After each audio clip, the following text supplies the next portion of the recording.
Bonjour à tous, bienvenue aux commentaires sur les marchés de l'équipe Miguel Charpentier-Côté pour le mois de mai 2020. Vous allez remarquer qu'on essaie un nouveau format de lettres mensuelles ce mois-ci. On est tous confinés à la maison comme la plupart des gens, ce qui nous permet d'essayer la technologie, ce qui nous permet de s'upgrader. Donc, on veut vos commentaires, on veut savoir qu'est-ce que vous en pensez, si vous aimez le format, si c'est trop long, pas assez long, trop technique, je parle trop vite. Donc, un petit peu toutes ces choses-là, ce ne sera pas juste moi qui va faire ces présentations-là. Il va y avoir d'autres membres de notre équipe. Je me suis porté volontaire pour faire la première capsule. Donc, si vous avez des suggestions de sujets, des choses que vous aimeriez en savoir plus, vous avez des questions, n'hésitez pas. De un, on est disponible pour répondre à vos questions et sur votre situation personnellement, mais aussi pour développer sur des marchés, pour donner de l'information. Donc, n'hésitez surtout pas. Nous allons faire un webinaire avec notre partenaire Fidélité le 27 mai à 10 heures du matin. C'est un webinaire dont vous pourrez cliquer sur le lien et Ghislain va être là avec sa caméra et avec ses graphiques pour nous faire une belle présentation, pour nous simplifier un petit peu ce qui se passe dans les marchés, pour nous donner ses perspectives. Si c'est quelque chose que vous aimez aussi, qui vous intéresse, bien, vous aurez le lien, vous aurez une invitation qui suivra. Premièrement, pour le COVID, on attend plusieurs éléments pour voir une solution à court terme. C'est sûr que les mesures fiscales, on voit que ça a déjà été fait. Le gouvernement a été très, très, très réactif. Les entreprises, les ménages, il y a beaucoup d'argent qui a été injecté dans les marchés. Le COVID, on voit des taux de croissance qui sont en train de réduire. Donc, on voit qu'il y a vraiment un bris dans la courbe, dans la hausse. Ce qu'on n'est pas sûr, encore une fois, le pétrole reste encore un petit peu un risque. On va en parler un petit peu tantôt. Et puis, la consolidation du marché autour des niveaux actuels, ben, on voit que c'est plus en train de baisser, mais on n'est pas encore dans une consolidation à proprement dire, mais on est très, très, très proche de ce point-là. On s'en vient avec beaucoup de crochets verts, donc c'est sûr et certain que on n'est pas à l'abri puis on veut pas se mettre la tête dans le sable pour une deuxième vague aux mesures du déconfinement avec le COVID. C'est ce qu'on reste très, très, très euh, à regarder, je vous dirais, mais c'est sûr et certain que le scénario semble positif pour la suite. C'est la raison pourquoi la bourse n'arrête pas de monter.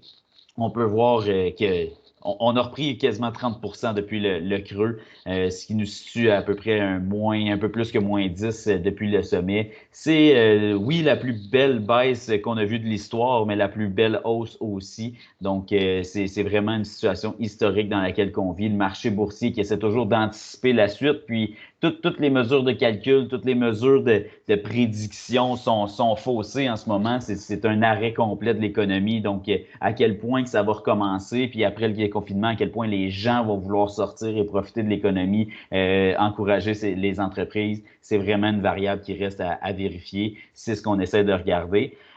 Par exemple, cette reprise-là, ben, c'est sans vous rappeler la reprise du 26 mars 2009 qui a été un départ vers le plus gros marché haussier de l'histoire de la bourse. Est-ce qu'il va y avoir des petites fluctuations à la baisse? Peut-être, probablement, mais c'est sûr et certain que ça ressemble drôlement à un creux qu'on a vu. L'histoire nous dira seulement si c'était vraiment un creux ou si on va retester les creux de mars 2020. Une chose est sûre, c'est que les mesures de budget qui ont été intégrées aux États-Unis, par tous les gouvernements dans le monde, en fait, c'est incroyable. C'est du jamais vu en termes de pourcentage du PIB, en termes de montant. C'est vraiment un montant astronomique qui est mis. Ils veulent s'assurer que l'économie continue, que le consommateur, même s'il est au chômage, même si le consommateur ne travaille pas, garde confiance en l'économie, est capable d'acheter des biens de consommation, de se nourrir. Donc, c'est vraiment quelque chose que les gouvernements ont pas tardé à mettre en place. Ce qui avait été le cas en 2008-2009, c'est que ça avait été très, très, très long avant que les gouvernements mettent en place des mesures. Puis aujourd'hui, en 2020, non seulement ils ont pris le temps de les mettre rapidement en place, mais aussi ont mis des montants astronomiques, là, ce qui va donner une nouvelle réalité au marché par le futur, ça c'est sûr.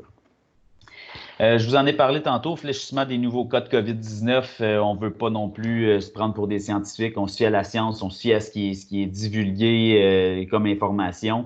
La Chine semble avoir réglé le problème. Je dis semble parce qu'on ne sait pas si les chiffres sont réalistes ou pas, mais selon les chiffres sortis par l'organisation humanitaire, ben, ça semble très positif. États-Unis, Canada, euro, on voit que les chiffres baissent. Donc ça, c'est une super bonne nouvelle. On ne pense pas que le COVID va disparaître demain matin. Je pense que ça serait une erreur de sous-estimer le pouvoir du COVID comme personnellement, moi, j'ai pu le faire. Mais on voit que les cas diminuent, c'est une bonne nouvelle. Si le déconfinement peut tenir, si les gens peuvent continuer avec des bons comportements, ben on va avoir un fléchissement continu, ce qui va permettre à l'économie de réouvrir progressivement, ce qui est très positif, autant pour les emplois, pour les petites entreprises, pour la bourse. Malgré tout, il y a eu une grosse hausse des marchés. L'optimisme n'est pas, c'est l'indicateur de sentiment de marché de la Banque nationale que nous avons. À chaque fois qu'il y a des creux et qu'on est à un pessimisme extrême, ça a toujours été une bonne opportunité d'achat. Puis l'histoire nous l'a prouvé, mais encore une fois, cette fois-ci, ça a été vrai. Quand on était au creux du pessimisme et que tout le monde pensait que ça allait mal aller, ben c'est à ce moment-là qu'on a eu un creux puis que la bourse remontait. Malgré tout, oui, on est moins dans une situation de rabais ou de vente extrême comme qu'on a eu, mais par exemple, on est loin de l'optimisme extrême puis que tout va bien aller puis qu'on se met juste des lunettes roses. C'est vraiment pas le cas. Donc, c'est toujours quelque chose qu'on est en train de regarder sur quel pied danser. Cet indicateur-là nous montre qu'on n'est toujours pas dans l'optimisme, qu'il y a encore du pessimisme sur les marchés malgré la hausse de marché qu'on a eu récemment. Là-bas, il y a beaucoup de portefeuilles plus conservateurs qui, en mars, ont diminué énormément de valeur, beaucoup plus que ce qu'on aurait tous espéré. C'était la portion éponge de votre portefeuille, là, qui est le revenu fixe, bien, il a subi des grosses baisses. Au moins en avril, ben, cette portion de revenu fixe-là, là, je vous ai séparé un petit peu le tout sur ce graphique-là. La portion, même les tips aux États-Unis, 10 ans, ont fait 14% de rendement. Donc, c'est très intéressant de voir que le revenu fixe a remonté rapidement. Est-ce qu'il y a des choses qui n'ont pas remonté puis qui peut-être, est-ce que c'est des opportunités, c'est le genre de choses qui est à regarder. Il y a aussi les problèmes de crédit, il y a plusieurs choses là-dedans. Mais au moins, la bonne nouvelle, c'est que tout le crédit protection du risque qui était dans les portefeuilles a bien remonté, ce qui a aidé aussi à la hausse du mois d'avril dans vos portefeuilles. Parler un petit peu du pétrole, ça a fait aussi les manchettes. Ça a été une volatilité plus qu'extrême. Là. On voit que même les crises passées qu'on a eues semblent ridicules comparées à ce qu'on vient de vivre en mars 2020. Grosso modo, ce qui s'est passé, ben, on a tous entendu parler d'un prix du pétrole négatif. Qu'est-ce que ça veut dire? Ben, en mai, il y a beaucoup de traders, il y a beaucoup de gens qui négocient des contrats à terme sur les marchés. Un contrat, en fait, c'est que vous achetez le pétrole pour le recevoir une livraison à un prix plus tard dans le futur. Les contrats à échéance du mois de mai, il fallait que les traders prennent la livraison du pétrole, et c'est ce que les traders, ils veulent bien négocier des contrats, des prix et tout ça, mais ils veulent surtout pas se ramasser avec des barils de pétrole dans leur sous-sol. Donc, ça a été vraiment, les gens ont voulu domper tous leurs barils de pétrole. C'est sûr que c'est jumelé à la baisse de la demande avec le COVID-19. Normalement, il y a assez de demandes qui sont capables de domper leurs contrats à des prix au moins qui sont capables de récupérer de l'argent. Mais ils aimaient mieux présentement perdre de l'argent sur leur contrat, c'est-à-dire vendre leur prix du pétrole négatif que d'avoir la livraison de pétrole. Les entreposages partout sont de plus en plus pleins. Il y a certaines personnes qui ont même loué des navires là, juste pour les mettre sur la mer pour entreposer du pétrole. Donc, ça a été un problème court terme. C'est un contrat technique, là, plus que oui, il y a l'offre et la demande, mais il y a aussi beaucoup de technicalité dans le prix du pétrole négatif. Là. On ne se mettra pas à payer notre gaz à la pompe négatif, malheureusement. Pour terminer, bien, on a nos collègues EdgePoint qui sont dans votre portefeuille comme gestionnaire de portefeuille, qui nous ont sorti toutes les revues Times, toutes les premières pages en plein cœur de certaines crises et qui ont calculé le rendement 10 ans plus tard de chacune de ces publications-là. C'est intéressant de voir que 10 ans plus tard, c'est des rendements impressionnants de 200 à 300, 400% presque dans certains cas. Pourquoi qu'on vous montre ça? Ben, grosso modo, les nouvelles et tout, je comprends qu'ils essaient de reporter le plus possible ce qui se passe en ce moment. Rappelez-vous que la bourse, elle prédit, elle veut savoir qu'est-ce qui va se passer de mieux ou de moins bien dans le futur et c'est là-dessus que ça se base. C'est pas un reflet, la bourse, c'est pas un reflet de ce qui se passe présentement, c'est un reflet du futur. Et c'est ce qu'on voit avec les revues Times en ce moment. À chaque fois qu'il y a eu des problèmes, ça a toujours été 10 ans plus tard des rendements très, très, très impressionnants. Il y a d'autres exemples ici. C'est sûr et certain qu'il y en a des moins impressionnants que d'autres, mais ce qui est important de remarquer, c'est qu'il n'y en a aucun négatif. Il n'y a aucune crise qui ne s'est jamais remontée. Et ça sera pas, ça va être le cas aujourd'hui. Est-ce qu'il va y avoir d'autres crises dans le futur? Oui, mais c'est sûr et certain que sur 10 ans, l'investisseur qui est resté investi, qui n'a pas bougé, va gagner au fil du temps. C'est là-dessus qu'on se base. Le rendement d'ailleurs moyen sur 10 ans, c'est 14% là, sur la bourse suite à une de ces publications-là. Donc, la bourse devrait bien faire dans le futur aux mesures de la reprise. À voir quand, comment ou quoi, ça va être très difficile à dire. Mais sur une période de 10 ans, on sait qu'on est très, très, très optimiste de notre côté. L'équipe au complet est en train de repositionner le portefeuille, c'est assurer que tous les portefeuilles de tous les clients sont bien positionnés pour une reprise. Comme on vous a dit tantôt, on est très au courant qu'il peut faire une forme de W, que ça peut rebaisser, qu'il peut avoir le COVID. On est prêt pour cette éventualité-là, mais ce n'est pas notre scénario de base.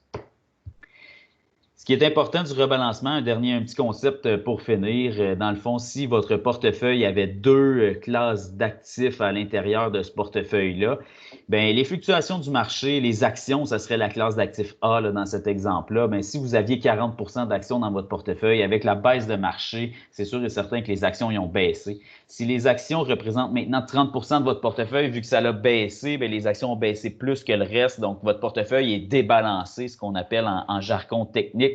Donc, pour le rebalancer, ce qu'on est en train de faire, c'est simplement qu'on achète de la catégorie d'actifs A et qu'on vend de la catégorie d'actifs B.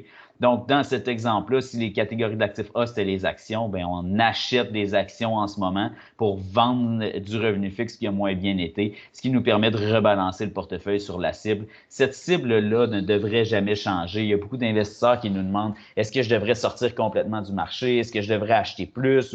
L'important, c'est d'avoir une cible de départ, que votre plan de retraite corresponde à vos objectifs et que cette cible de départ-là correspond au risque que vous êtes capable, vous, en tant qu'investisseur, de subir.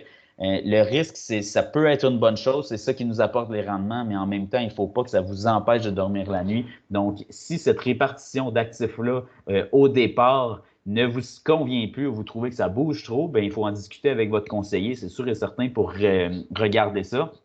Mais en même temps, de la répartition d'actifs qu'on a calculée pour vous à long terme puis qu'on vous personnellement propose, c'est ce qui devrait vous convenir. Et puis, il faut ajuster selon vos besoins cette répartition-là. Une fois que ça, c'est choisi, la gestion de portefeuille, au final, devient beaucoup plus facile. Elle nous permet justement d'utiliser ce principe de rebalancement et d'augmenter vos rendements à long terme.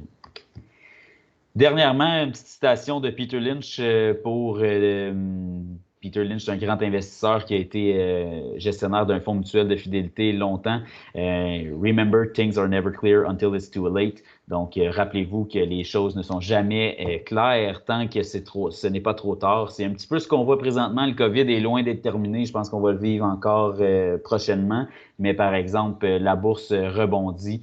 On verra ce que le futur nous passe par la suite. En espérant que vous avez aimé cette capsule, n'hésitez pas pour tout commentaire, toute question. On est disponible pour répondre à vos questions.